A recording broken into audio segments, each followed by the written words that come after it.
Types of capital market.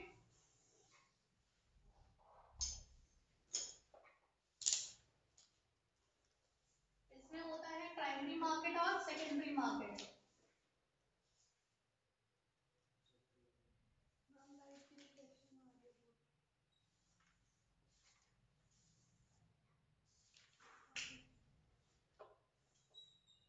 Secondary market, जब पापा ने नई स्कूटी गिफ्ट करी किसमें जाएगी? कौन सी मार्केट से खरीदेंगे पापा? नहीं, सेकेंडरी नाम सुन के कैसा लग रहा है? प्राइमरी से खरीदेंगे, ठीक है। प्राइमरी मतलब फर्स्ट, फ्रेश, नया, फर्स्ट, ठीक है। जब पापा सेकेंड हैंड स्कूटी गिफ्ट करेंगे ईशान को, ठीक है, तो फ्रेश की मार्केट होती है प्राइमरी मार्केट और सेकेंड हैंड मार्केट होती है आपकी सेकेंडरी मार्केट। अब मुझे मोटी मोटी बात बताओ, प्राइमरी मार्केट के अंदर जो फ्रेश की मार्केट है, जहाँ पे फ्रेश फ्रेश स्कूटी मिल रही है, यहाँ पे आप एज अ कस्टमर या आप एज अ पीपल यहाँ पे बाइंग एंड सेलिंग दोनों करोगे स्कूटी की, या सिर्फ बाइंग करोगे? आप शोरूम में जाके बाइंग और सेलिंग दोनों करोगे या खाली बाइंग करोगे? बाइंग करोगे। और सेकेंड हैंड मार्केट के अंदर आप क्या कर सकते हो? दोनों कर सकते हैं। तो यहाँ पे सिर्फ बाइंग होती है और यहाँ पे दोनों होती है। सबसे पहला पॉइंट तो ये याद रखना। दूसरी चीज, जो शोरूम होते हैं जहां से आप फ्रेश स्कूटी लेते हो, वो गिनती के होते हैं या अनगिनत होते हैं? आप काउंट कर सकते हो कि कौन कौन सी जगह में कितने कितने शोरूम है? काउंट कर सकते हो। फिक्स लोकेशन है, ये शोरूम यहाँ पे इस एड्रेस पे मिलेगा, ठीक है। पर सेकेंड हैंड मार्केट कहाँ कहाँ पे लोग, मतलब कि कितनी जगह से सेकेंड, हर जगह है, ठीक है। बंदा कहीं पे भी सेकेंड हैंड मार्केट खोल सकता है। सेकेंड हैंड मार्केट किस तरह से, ये स्कूटी बेच सकता है, मैं अपनी स्कूटी बेच सकती हूँ, ये बेच सकता है, ये बेच सकता है, कोई बेच सकता है। तो उसकी कोई फिक्स लोकेशन है कि यहीं पे आके सेकेंड हैंड स्कूटी बिकेगी? नहीं, आप अपने घर के आगे से बेच सकते हो ओएलएक्स पे डाल के, है ना। तो इसकी कोई फिक्स लोकेशन नहीं है, इसकी फिक्स लोकेशन होती है। इसमें बाइंग होती है, इसमें बाइंग सेलिंग दोनों होती है। इतनी बात समझ में आई? देन आपका होता है सिक्योरिटीज ट्रेडेड, इसमें फ्रेश माल बिकता है, इसमें सेकंड हैंड माल बिकता है। इतना क्लियर हुआ? देन आपका होता है कंपनी मॉल, किसके अंदर पैसा डायरेक्ट कंपनी के पास जाएगा? प्राइमरी में। इसमें किसके पास, कंपनी के पास पैसा जाएगा? सेकंड हैंड में नहीं, इसमें आप लोगों के बीच में मूवमेंट होगी, कंपनी को कुछ फायदा नहीं है, कंपनी का फायदा सीधा यहाँ है। समझ आएगा? नेक्स्ट है कैपिटल फॉर्मेशन, किसमें डायरेक्ट पैसा बन रहा है और किसमें इनडायरेक्टली पैसा बन रहा है। पैसा तो दोनों में बन रहा है, कैपिटल फॉर्मेशन दोनों में ही है। पर इसमें जो है डायरेक्ट इन्वेस्टर से कंपनी के पास पैसा जाएगा, कंपनी आगे पैसा लगा के और चीजें करेगी। इसके अंदर लोगों के बीच में पैसा घूमेगा पर पैसा बन रहा है इसके अंदर। इसमें डायरेक्ट कैपिटल फॉर्मेशन होती है, इसमें इनडायरेक्ट कैपिटल फॉर्मेशन होती है, बस इसको ऐसे याद रखना, पैसा दोनों में बनता है। लोकेशन का मैंने आपको बताया था। प्राइस डिटर्मिनेशन, इसमें जो स्कूटी है वो कितने की बिकेगी कौन डिसाइड करता है? कंपनी डिसाइड करती है। कंपनी कम प्राइस भी रख सकती है, कंपनी महंगी भी रख सकती है। कंपनी 70,000 की भी निकाल सकती है, कंपनी 40,000 की भी निकाल सकती है, कंपनी का मूड है। यहाँ कौन डिसाइड करता है? यहाँ मार्केट डिसाइड करती है, डिमांड और सप्लाई ये काम करती है, ठीक है। तुम वही स्कूटी 50,000 की बेच रहे हो, ठीक है, ये कह रहा है 48 की मुझे कोई और दे रहा है, मैं तो 48 की लूंगा, तूने देनी है तो दे, 40 की लूंगा, तूने देनी है तो दे, होता है कि नहीं। तो यहाँ पे मार्केट की सप्लाई डिमांड ये वाली काम कर रही होती है, कौन कितने पे देने को तैयार है, कौन कितने पे स्कूटी खरीदने को तैयार है। यहाँ पे कंपनी डिसाइड करती है, जिस पैसे बेचना चाहे बेच सकती है, 10 रुपए पे शेयर निकालना चाहिए, 500 रुपए पे शेयर निकालना चाहिए, कंपनी की मर्जी। क्लियर हुआ? कैपिटल मार्केट और सेकेंडरी मार्केट। अब मैं एक एक करके पूछूंगी, आप लोग बताओ।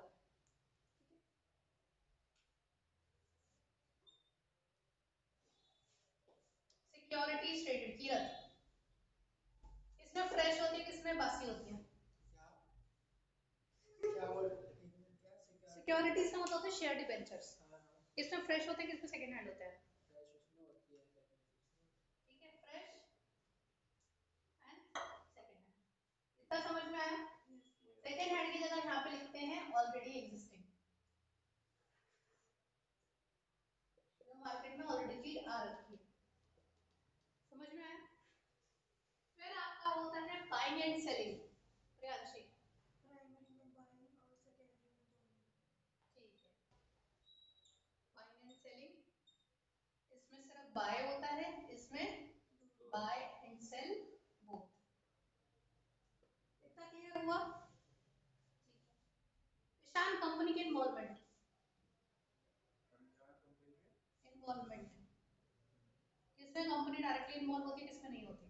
इसमें होती नहीं है, कंपनी हो जाना नहीं। कैपिटल फॉर्मेशन, पैसे की कमाई, पैसा किस में ज्यादा मतलब कि किसके अंदर मनी मूवमेंट होता है, किसके अंदर मनी घूमती है, किसके अंदर पैसा बनता है? दोनों में ही है, इसमें डायरेक्टली है और इसमें कैपिटल फॉर्मेशन दोनों में है, एक में डायरेक्टली और एक में इनडायरेक्टली। ठीक है, then last price determination, company करती है प्राइमरी में और उसमें मार्केट। ठीक है, और ज्योग्राफिकल लोकेशन, प्राइमरी की एक ही जगह होती है, एक ही जगह नहीं, स्पेसिफिक लोकेशन, मतलब एक जहाँ पे बिकेगी। तो प्राइस डिटरमिनेशन इसमें कंपनी डिसाइड करती है, इसमें डिमांड एंड सप्लाई। और इसके अंदर ज्योग्राफिकल स्पेसिफिक लोकेशन होती है इनकी। ठीक है, शेयर ट्रेडिंग की स्पेसिफिक लोकेशन होती है बॉम्बे स्टॉक एक्सचेंज, ठीक है, दिल्ली स्टॉक एक्सचेंज, ये सारी की स्पेसिफिक लोकेशन होती है स्टॉक एक्सचेंजेस की। सेकंड हैंड मार्केट कहीं पे भी हो सकती है, हर्षद मेहता वाला किसने देखा है? देख लिया? हर्षद मेहता केस, स्कैम 1992, अभी देखी नहीं है सीरीज? देख लो, इस चैप्टर से बहुत रिलेटेड है, बड़ा एग्जांपल कोड होने वाला है। हाँ, क्या कह रहे हो तने?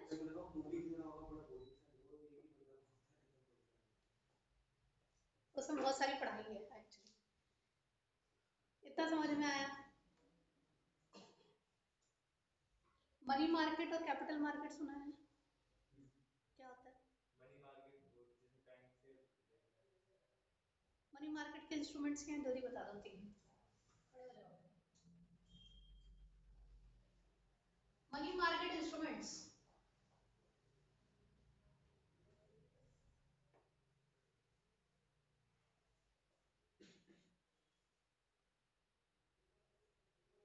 मनी मार्केट इंस्ट्रूमेंट्स,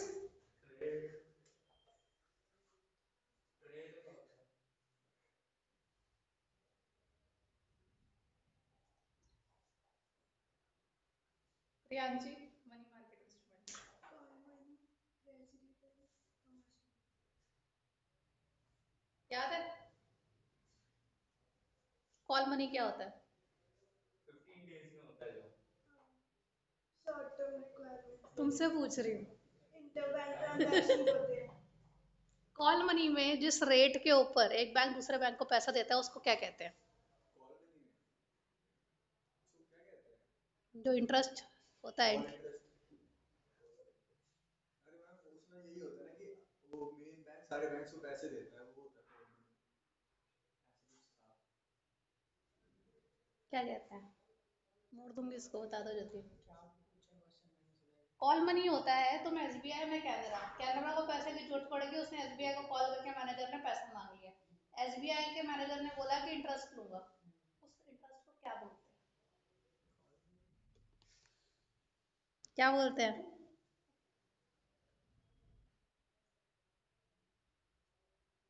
क्यों नहीं करा रिवाइज, बताओ। Call rate. चुप रहो, सब भूले पड़े हैं।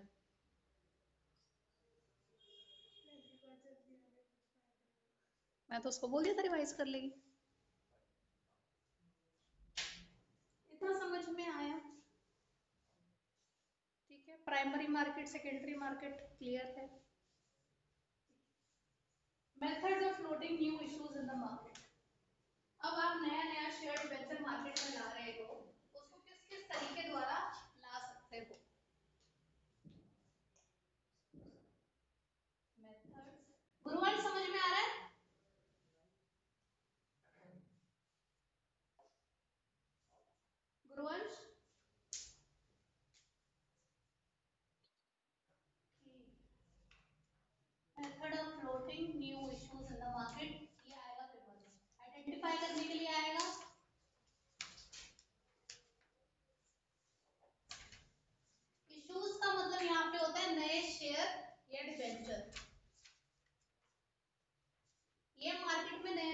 लाने हैं तो कैसे कैसे ला सकते हैं।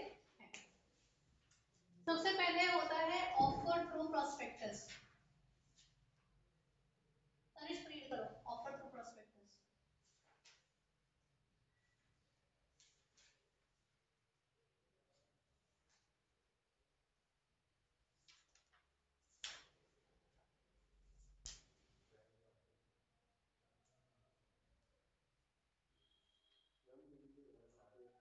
सेरेमनी मोटिव के बाद क्या करते हैं?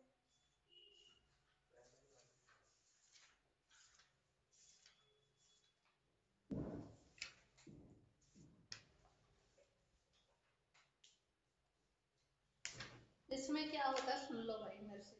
मिला नहीं मिला? मुझे मिल गया।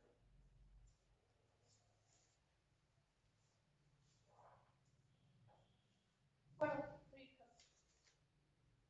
मिला?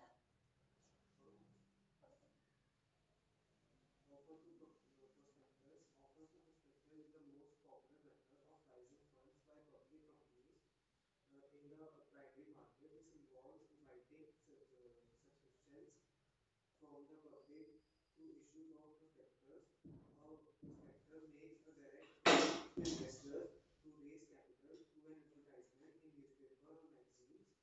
The issue may be unwritten and also are required to be Raunak sir को listed देखा ना on इसकी at fees. least one stock exchange. The contents of the prospectus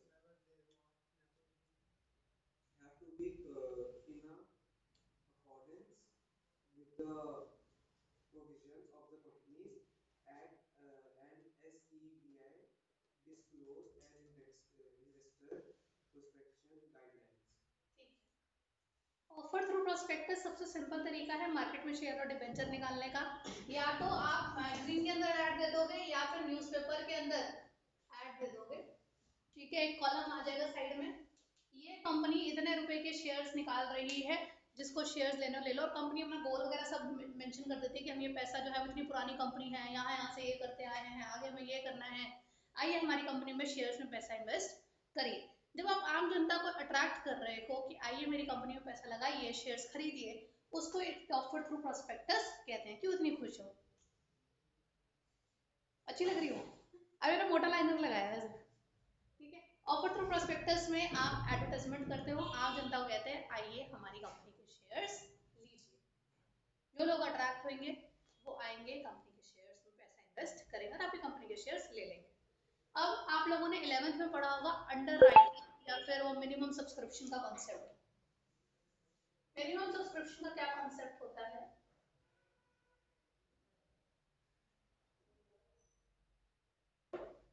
कि अगर आप 100 शेयर्स निकाल रहे हो, ठीक है, तो 95% शेयर्स के लिए एप्लीकेशन आनी ही चाहिए। ठीक है, इतनी डिमांड आनी चाहिए कि आपकी कंपनी के मिनिमम 95% शेयर लोग मांग रहे हो। अगर ये नहीं आती है, अगर आपको लेट्स सपोज 90% आया, 95 नहीं आया, तो वो कंपनी फ्लॉप हो जाएगी, उस कंपनी के शेयर्स इशू नहीं होंगे। तो हर कंपनी के अंदर ये दिल में डर होता होगा कि नहीं होता होगा कि हो सकता है मेरे 95% इशू ना आए, 95% शेयर्स की डिमांड ना आए, कुछ कमी रह जाए। ठीक है, उसके लिए ये एक बंदा सेट करते हैं, ब्रोकर। ठीक है, एक मिडलमैन सेट करते हैं कि जितने की अब एप्लीकेशन आ गई, बाकी का जो बचा हुआ होगा वो तू मुझसे खरीदेगा, सस्ते दाम पे खरीद लिया जाए। ठीक है, तो वो जो ब्रोकर है वो अंडर राइटर का काम करता है। अंडर राइटर वो उसको ये श्योरिटी देता है कि इनकेस तेरे को लॉस हो रहा होगा, इनकेस तेरे कोई शेयर नहीं खरीदेगा तो मैं बैठा हूँ। ठीक है, तो उसका रोल एक अलग होता है। तो हमेशा ऑफर टू प्रोस्पेक्टस में एक डर रहता है कंपनी को कि हो सकता है कि मेरे शेयर्स सारे के सारे लोग ना खरीदें, 95% मेरे शेयर्स की डिमांड ना आए। तो उस डर को दूर करने के लिए और मेथड्स निकालती है कंपनी शेयर्स निकालने। इतना समझ में आया? तो सबसे पहले ऑफर थ्रू प्रोस्पेक्टस था, जिसमें मैगजीन या न्यूज़पेपर द्वारा ऐड दी जाती है आम जनता को। ये याद रखना, to the public, general public. इतना क्लियर हुआ? नेक्स्ट कौन से बच्चे? Offer prospectus. Under the method, securities are not issued directly to the public but are offered for the sale through intermediaries like issuing houses or stockbrokers. In this case, a company sells securities en bloc at the agreed price to broker who is turn resell them to the investing public. ठीक है, offer through cell, ये था वो Harshad Mehta broker यहाँ पे, ठीक है। Offer through cell, इसमें क्या होता है, ब्रोकर कहता है कंपनी को कि तेरे सारे के सारे शेयर्स एक अग्रीड रेट पे मुझे दे दे। तो अगर 100 रुपए का शेयर निकाल रहा है मार्केट में तो मुझे 90 में दे दे, 90 का रेट लगा के शेयर्स मुझे दे दे, आगे आम जनता को बेचने की जिम्मेदारी मेरी, वो मैं सरदर्दी लूंगा, तू अपना माल मुझे चेप दे, सस्ते में चेप दे, बस आगे जितना भी प्रॉफिट रख के बेचना वो मैं बेचूंगा, वो मेरी जिम्मेदारी। ये समझ में आया?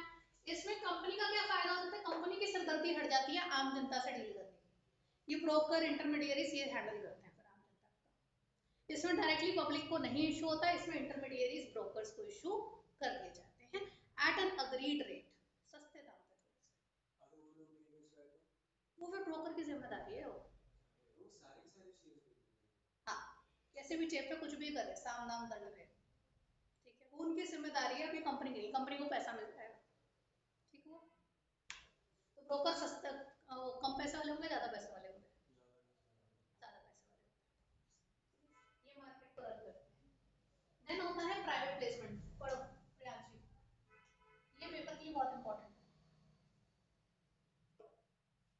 Private placement is the allotment of securities by the company to institutional investors तुम्हारा कौन बजा था? and some selected individuals. It helps to raise capital more quickly than a public issue. Access to primary market can be expensive on account of various mandatory and non-mandatory expenses. Some companies therefore cannot afford a public issue and those to use private placement. ठीक है, पूरा पढ़ दिया?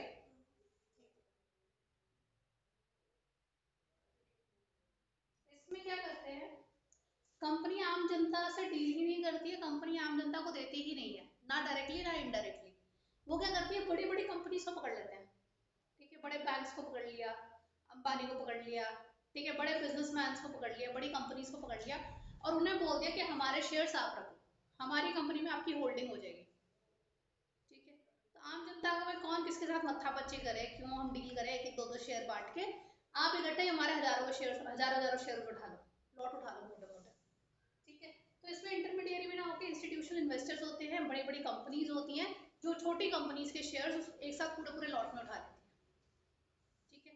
तो company का पैसा दूसरी company, company के अंदर दूसरी बड़ी कंपनी इन्वेस्ट कर रही है, समझ आया? इंस्टीट्यूशनल इन्वेस्टर्स, हाँ उसकी सब्सिडरी बन जाती है, ठीक है। तो प्राइवेट प्लेसमेंट में आपको कीवर्ड आएगा इंस्टीट्यूशनल इन्वेस्टर्स, पेपर में ये वर्ड आने वाला है, उसके लिए आपको ये लिखना होगा और पेपर में ये कीवर्ड आएगा इंस्टीट्यूशनल इन्वेस्टर्स। तो आपको पूछा जाएगा कौन सा मेथड ऑफ फ्लोटिंग है इशू करने का, प्राइवेट प्लेसमेंट, ठीक है। अगर आपको लिखा आ गया कि आम जनता को दे ही नहीं रहे, मीडिएरीज को दे रहे हैं, तो क्या आ गया, ऑफर फॉर सेल।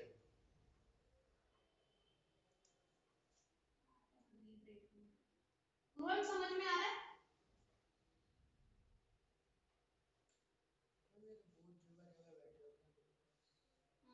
बहुत ज्यादा।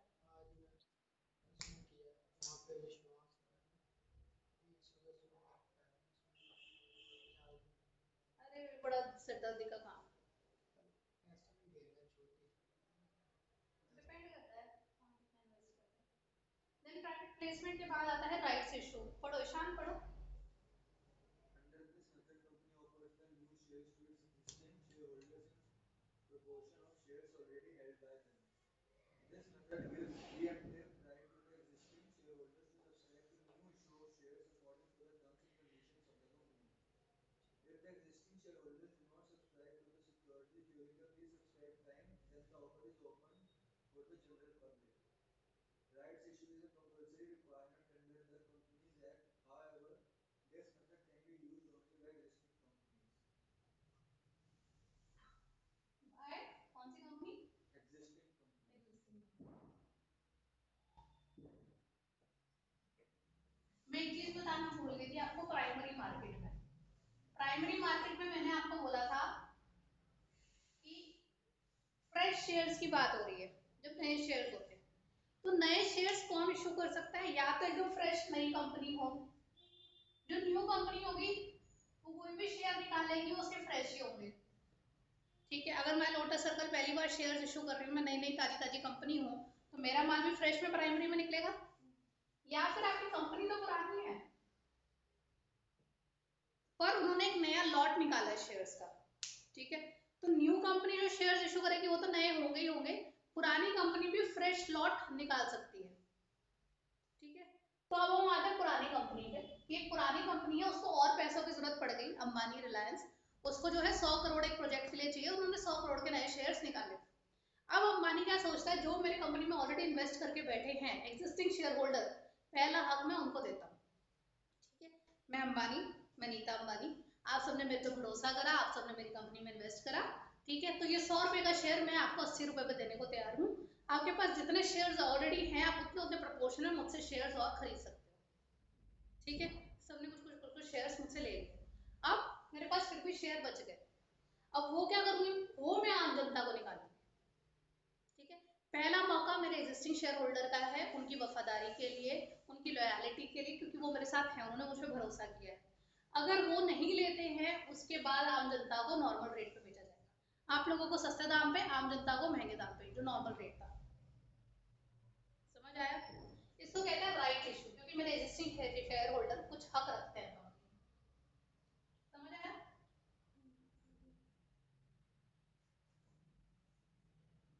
ये एग्जिस्टिंग कंपनी का कॉन्सेप्ट है। नेक्स्ट ऑनलाइन डाल दो, पढ़ो मोहित।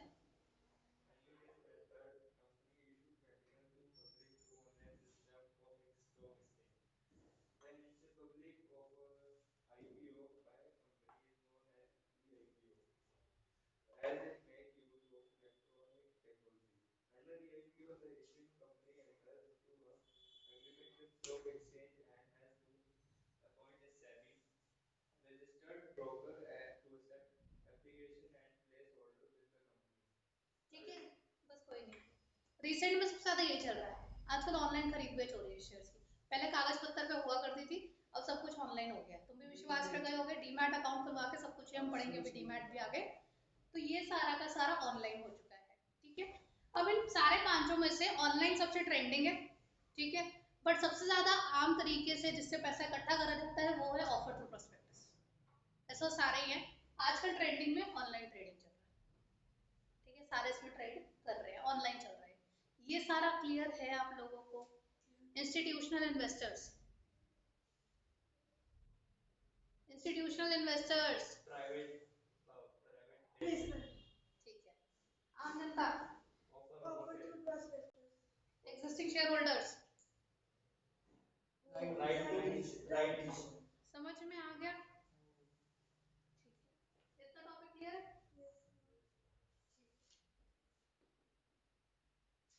एक क्वेश्चन पूछूं?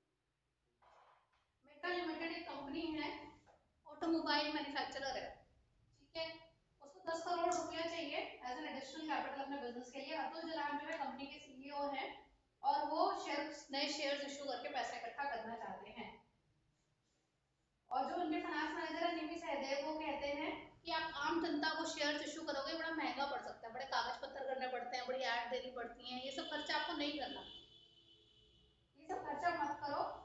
इसके लिए इससे बेटर है कि आप इंस्टीट्यूशनल इन्वेस्टर्स को इनवाइट कर लो और उनको दे दो private placement. Institutional investor word बोला है मैंने, सुनते नहीं है कुछ वैसा। अच्छा, इसमें ना एक वर्ड और डाल लेना, मैंडेटरी एंड नॉन मैंडेटरी, ये वर्ड डाल देना। इसका क्या मतलब है बताते हैं, ये कीवर्ड है, ये भी डालना, ये भी पेपर में आ सकता है। जब आपको एडवर्टाइजमेंट के खर्चे नहीं करने, जबरदस्ती के एक्सपेंस, जब आपको ये फालतू के खर्चे नहीं करने हैं, ठीक है, जब आप पब्लिक में इशू करते हो उसकी फॉर्मेलिटी अलग होती है, ऐसे इशू करते हो फॉर्मेलिटी अलग होती है, इसके अंदर सबसे ज्यादा फॉर्मेलिटी होती है, सबसे ज्यादा खर्चा होता है। अगर आप ये खर्चे नहीं बेयर करना चाहते हो, नहीं उठाना चाहते हो, तो सिर्फ प्राइवेट प्लेसमेंट करो, ठीक है।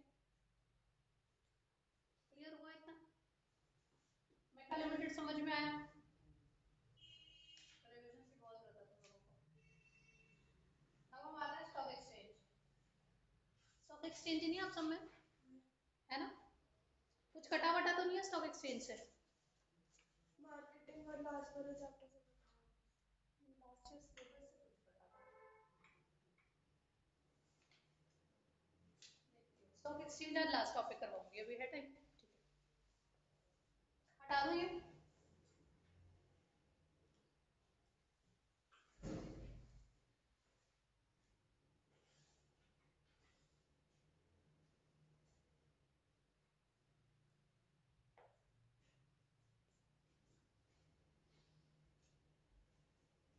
सेकेंडरी मार्केट का बेटा है, साथी है, वाइफ है, जो मर्जी कह लो, एक रिश्तेदार निकाल लो कोई भी। जहाँ पे buying and selling existing securities की जहाँ पे डीलिंग होती है उसे कहते हैं स्टॉक एक्सचेंज, ठीक है? तो शेयर मार्केट्स की दुनिया में जो सेकंड हैंड मार्केट का टेक केयर करने वाला बंदा है उसे स्टॉक एक्सचेंज कहते हैं। और इनका जो पिताजी हैं जो इन पे नजर लगा के बैठे हैं कि अलग अलग स्टेट्स के जो स्टॉक एक्सचेंज है वो कोई गड़बड़ ना करे, उसे कहते हैं SEBI, stock exchange board of India, ठीक है? हम पहले इसके बारे में पढ़ने वाले हैं, स्टॉक एक्सचेंज के बारे में। स्टॉक एक्सचेंज वो मार्केट है जहां से आप शेयर्स खरीदते हो और बेचते हो। बिटकॉइन आजकल किस में बिक रहा होगा? स्टॉक एक्सचेंज में। 14 लाख हो गया, तू बैठ रहा है, बेच दिया ना तो। इथेरियम खरीद के बेचे हैं। इथेरियम कितने बेचे? मैम आज 44 हो गया, 34 का बेचा मैंने। इथेरियम बहुत अच्छा चल रहा है। अब लूंगा इथेरियम 40 से नीचे हो जाए ना, इथेरियम जाएगा, कल ही ले लेते हैं। इथेरियम लेते हैं। A stock exchange is an institution which provides platform for buying and selling of existing securities. जहां आपके मार्केट में आए हुए शेयर्स और डिबेंचर्स को आप खरीदते बेचते हो उसे स्टॉक एक्सचेंज कहते हैं। ये टेक केयर करके चलता है। As a market, the stock exchange facilitates the exchange of securities. ठीक है, आप यहाँ पे क्लिक करके बेच दो, ये पैसे दे देगा। इसके पास कोई और क्लिक करेगा और अपना सामान जिसको जो शेयर चाहिए होंगे ले लेगा। तो इसके पास खजाना पड़ा रहता है हर वक्त, ठीक है? तुम्हें बेचने थे, जब तुमने निकाले होंगे किसी और ने सप्लाई करी हो, किसी और ने उसको खरीदा हो नहीं खरीदा हो, स्टॉक एक्सचेंज ये तो खैर अलग है आपका, क्या बोलते हैं, ये तो नॉन इलीगल के अंदर है। नॉर्मल शेयर्स अगर आप बेच रहे हो तो स्टॉक एक्सचेंज ले लेता है और आपको पैसे दे देता है मार्केट रेट के हिसाब से, और जब कोई और आता है तो वो स्टॉक एक्सचेंज से खरीद के चला जाता है, ठीक है? ये इस तरह की दुकान है। Stock exchange helps companies raise finance, provide liquidity and safety of investment to the investor. Stock exchange जो है सबसे पहले लिक्विडिटी देता है। आपके पास 10 लाख के शेयर है, अब आपको पैसों की जरूरत पड़ गई, ठीक है? आप बंदा ढूंढोगे, ए प्रियांशी मेरे शेयर खरीद ले, ए मोहित मेरे शेयर खरीद ले, नहीं खरीद रहे, नहीं चाहिए उनको, ठीक है? सीधा यहाँ जाओ, क्लिक करो स्टॉक का, फटाफट से शेयर बिक जाएंगे। जो भी मार्केट रेट होगा उसका 9 लाख मिलना है, 10 लाख मिलना है, 11 लाख मिलना है, वो मार्केट रेट के हिसाब से आपके हाथ में आ जाएगा। तो ये काम आपका फटाफट होता है, लिक्विडिटी जल्दी मिलती है, सेफ्टी रहती है, सब कुछ क्लिक पे हो रहा है। आपके हाथ में कागज पत्तर नहीं है कि जल जाएगा, फट जाएगा, चूहे खा जाएंगे, वो कोई टेंशन नहीं है, सिर्फ ऑनलाइन आपके आईडी पासवर्ड। ये सेफ भी होता है। क्रेडिट वर्दीनेस बढ़ती है, जिस मार्केट के पास जितने शेयर्स होंगे, जिस शेयर की जितनी ज्यादा डिमांड होगी उस कंपनी की वैल्यू बढ़ेगी या घटेगी? जिस कंपनी के शेयर्स की डिमांड बढ़ेगी उसकी वैल्यू बढ़ेगी या कम होगी? बढ़ती चली जाएगी। क्रेडिट वर्दीनेस, रिलायंस शेयर निकालेगा तो कौन कौन खरीद लेगा? क्योंकि उसमें भरोसा है, तो उस कंपनी की क्रेडिट वर्दीनेस हाई है। लोटस सर्कल निकालेगा तो नहीं खरीदूंगी भाई, मैं नहीं खरीदूंगी अपने। The efficient functioning of a stock exchange creates a conducive climate for an active and growing primary market for new issues. तो जो फर्स्ट हैंड माल आ गया उसको आगे निकाल के सेकंड हैंड भी तो करना ही है, हमारी मार्केट ही ऐसी है, तो ये आपको स्टॉक एक्सचेंज हेल्प करता है। फंक्शंस ऑफ स्टॉक एक्सचेंज, किरण पहला फंक्शन पढ़ो।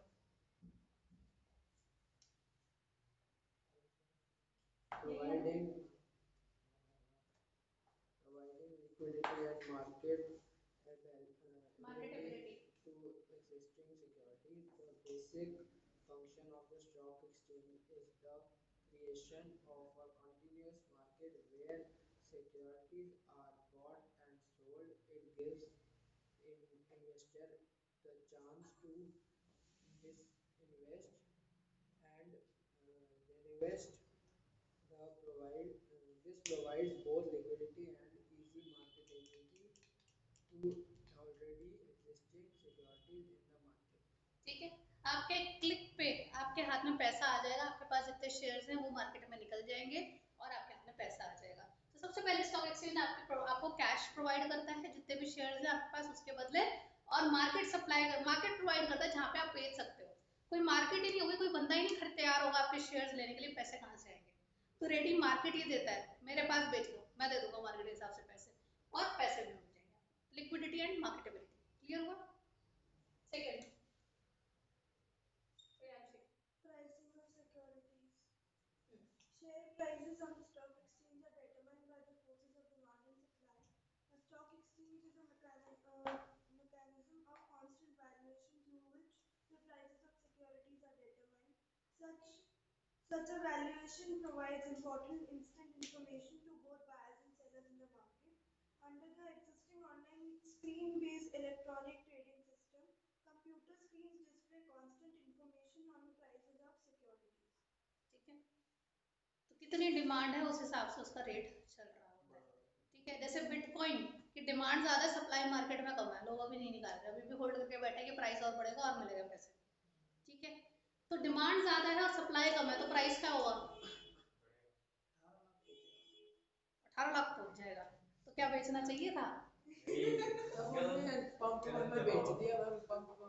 तो अगर डिमांड ज्यादा है सप्लाई कम है तो प्राइस बढ़ेगा, और अगर डिमांड कम है और सप्लाई बढ़ेगी एकदम से, सबने निकाल दिया अपना, ठीक है, सबने बिटकॉइन मार्केट में निकाल के सारे पैसे बाहर निकाल लिए, सबने 14-14 लाख रुपए निकाल लिए, मार्केट में क्या होगा? मार्केट सड़क पे आ जाएगी, सारा पैसा बाहर हो जाएगा। ये होता है मार्केट क्रैश होना, जो तुमने सुना होगा उसमें हर्षद मेहता। मार्केट क्रैश होने का मतलब यही है, एक साथ सबने अपने शेयर्स बेच दिए। ठीक है, एक कंपनी जिसकी पहले हर कोई डिमांड कर रहा था, अब वो सारे लोग कह रहे हैं कि हमें इस कंपनी के शेयर नहीं रखने, सारे बेचो, उस कंपनी की वैल्यू क्या हो जाएगी? पिट जाएगी कंपनी पूरी तरह, दिवालिया निकल जाता है कंपनी का। तो प्राइस कौन डिसाइड करता है? डिमांड और सप्लाई के बेसिस पे। तो स्टॉक एक्सचेंज डिमांड और सप्लाई के बेसिस पे आपको रेट देता है। आप अभी क्लिक करोगे आपको इथेरियम का 43,000 समथिंग रेट दिखा है, आप हो सकता है आधे घंटे बाद क्लिक करो, डिमांड और सप्लाई के हिसाब से आपको अलग रेट दिखा दे। ठीक है, तो आपकी डिमांड एंड सप्लाई डिसाइड करती है रेट। समझ में आया? नेक्स्ट पढ़ो प्रशांत। Safety of transaction. Membership of a stock exchange is well regulated and its dealings are well defined according to the existing legal framework. This ensures that investors get a safe and fair deal through stock exchange. A company's securities can be traded on a stock exchange only if they are listed on it. For listing, companies have to fulfill a rigid set of requirements. Even after listing, the company has to operate within the legal framework of stock exchange. ठीक है, तो सबसे पहले सब कुछ online हो रहा है। दूसरी चीज, जिस कंपनी के शेयर्स खरीदे बेचे जा रहे हैं वो ऑलरेडी स्टॉक एक्सचेंज के साथ लिस्टेड होगी, रजिस्टर्ड होगी कि नहीं होगी? होगी, पूरे कागज पत्तर उसके पूरे होंगे तभी कंपनी रजिस्टर होगी, वरना नहीं होगी। तो आप ऐसे ही किसी भी चपांडुक कंपनी के अंदर पैसा नहीं लगा रहे हो। ठीक है, उस कंपनी ने सारा क्राइटेरिया फुलफिल करा ही होगा तब जाके उसमें पैसा इन्वेस्ट होगा, रख दो उसको, ध्यान में नहीं घुसेगा। कंटिन्यू, 5 GB से बड़ी हो गई वीडियो। ठीक है, सेफ्टी ऑफ ट्रांजैक्शन समझ में आया? क्या था बताना?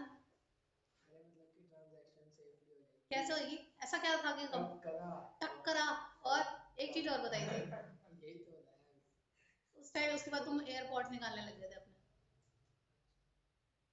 क्या बताया था प्रियांशी? टक्कर। ऐसे भी किसी कंपनी में नहीं करना जो रजिस्टर्ड है प्रॉपर्ली उनमें डालना। स्टॉक एक्सचेंज के अंदर आप सिर्फ उसी कंपनी में खरीद बेच करते हो शेयर्स के अंदर जो ऑलरेडी रजिस्टर्ड है, जिसके कागज पत्तर पूरे हैं, जिनका पूरा का पूरा ट्रांजैक्शन पूरा बैकग्राउंड चेक हो रखा है, वही कंपनी रजिस्टर्ड होती है। तो अगर एक बैकग्राउंड चेक वाली कंपनी है तो वो पैसा लेके नहीं भागेगी, आपके साथ फ्रॉड नहीं होगा। ठीक है, लोटस सर्कल को नहीं करने वाले हो। ठीक है, वो तो बाय चांस होगा तो पैसे कौन देगा? हाँ कोई नहीं देगा, कमेटी डालने वाला हिसाब हो गया। सुनने में आया था, सर ने बताया अब यहाँ पे एक लेडी थी, वो 3-3, 4-4 लाख रुपए की ऐसे पर पर्सन कमेटी डलवाती थी, 2.5 करोड़ इकट्ठे करे गायब हो गई। नहीं बात है। 2.5 करोड़। हमारे घर में हम दुकान छोड़ के नहीं रहते थे तो 4 साल से बाहर गए 35 करोड़ गए 35 भाई साहब, ये बढ़िया है। सही स्कैम कर रहे थे। सही है, बढ़िया है। Four. Four. Contribution of economic growth. Stock exchange provide a platform on which existing securities are purchased and sold. This leads to capital formation and economic growth. Through this process of this is क्या बोल रहे हो? Disinvestment. disinvestment and reinvestment, savings get channelized into their most productive investment. Avenues. ठीक है, कीरत ने shares बेचे, 1 लाख रुपए कीरत को मिल गया। ठीक है, ईशान ने आगे वही शेयर्स खरीद लिए, मार्केट ट्रेड थोड़ा सा बढ़ा हुआ था, ईशान को मिले वो 1.25 लाख में पैसा, वही पैसा वही 1 लाख घूम रहा है अभी। ठीक है, कीरत ने खरीदे थे 50,000 में। ठीक है, मार्केट में डिमांड बढ़ी, उसका 1 लाख रुपए हो गया, कीरत ने फटाफट बेच के 1 लाख रुपए कमा लिया। अब ईशान ने वो खरीदे हैं, बाय करे, 1.25 लाख के मिले उसको ईशान को। ठीक है, प्रीमियम पे खरीदे। फिर प्रियांशी ने सॉरी ईशान ने बेच दिए, ईशान को थोड़ा सा रेट मिला, लालची इंसान नहीं था एक इधर की तरह, 1.50 पे निकाल दिया, 25,000 रुपए। ठीक है, प्रियांशी ने खरीद लिए बाद में, 1.50 पे खरीदे प्रियांशी। ठीक है, फिर प्रियांशी ने आगे जैसे 2 लाख हुए बेच दिए।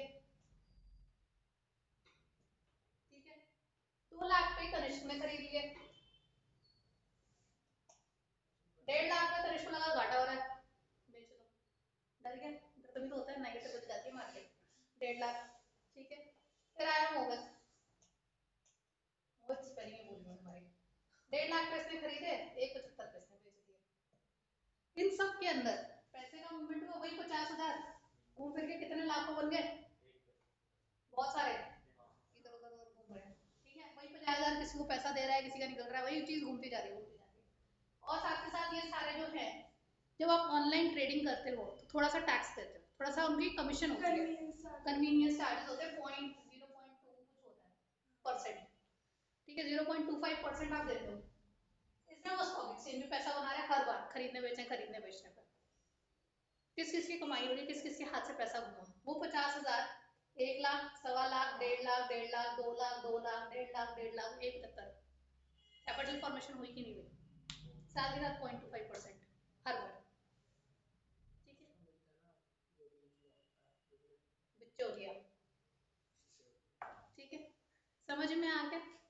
तो कैपिटल फॉर्मेशन, तो शेयर ट्रेडिंग आपके देश में पैसा बनाने का भी काम करता है, समझ आया? नेक्स्ट पॉइंट, फटाफट किसकी बारी है, तनिष्क। The same transaction. पढ़ लिया?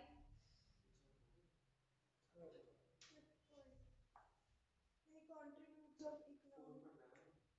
और भी पढ़ लिया भाई, हाँ, तो फिर लिखा तो है। Spreading of equity.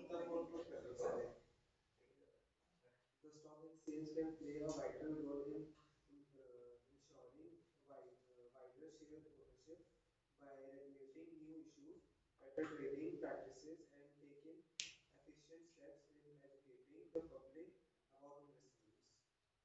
अगर माँ बाप से पूछोगे इस वक्त, दादा दादी से, माँ बाप से, मम्मी एक्स्ट्रा पैसा रखा है मेरे पास, जुड़ गया 10-20 हजार रुपए, माँ बाप क्या बोलेंगे, क्या करना चाहिए उसका, बैंक में क्या करा दो, एफडी करा लो। ठीक है, तो एक ही तरीका आता है तो घर वाला को एक ही तरीका होता है, जो ट्रेडिशनल थिंकिंग वाले होते हैं, एफडी करा लो, सबसे सेफेस्ट वही है।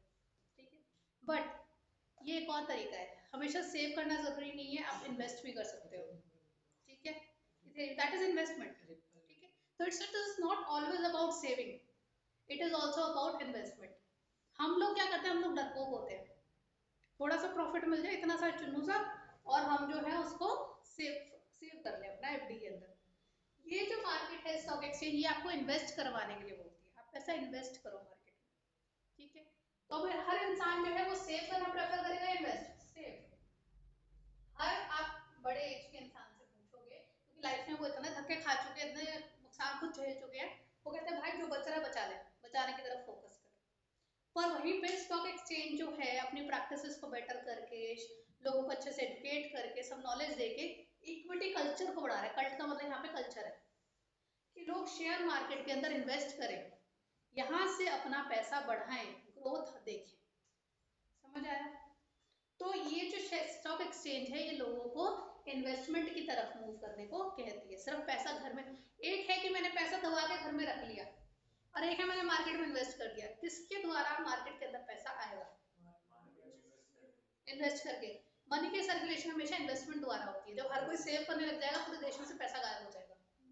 तो इन्वेस्ट करना, तो हर किसी के लिए इन्वेस्ट करना जरूरी है, सेव करना नहीं। सेव करने से आपके घर का पैसा तो बच जाएगा, पर पूरे देश का काम नहीं चलेगा। समझ आया? नेक्स्ट गुरुवंश, पढ़ो लास्ट।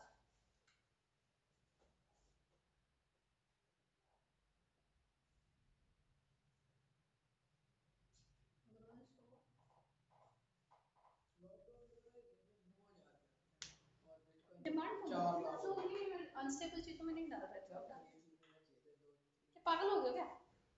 क्या हो गया? तो मैं थेरियम करे जा रहा था उससे। गुरुवंश, गुरुवंश, चलो मैं ही समझा देती हूँ। सट्टे लगाना किस किस को पसंद है भाई? सुना होगा सट्टे सुट्टों के बारे में।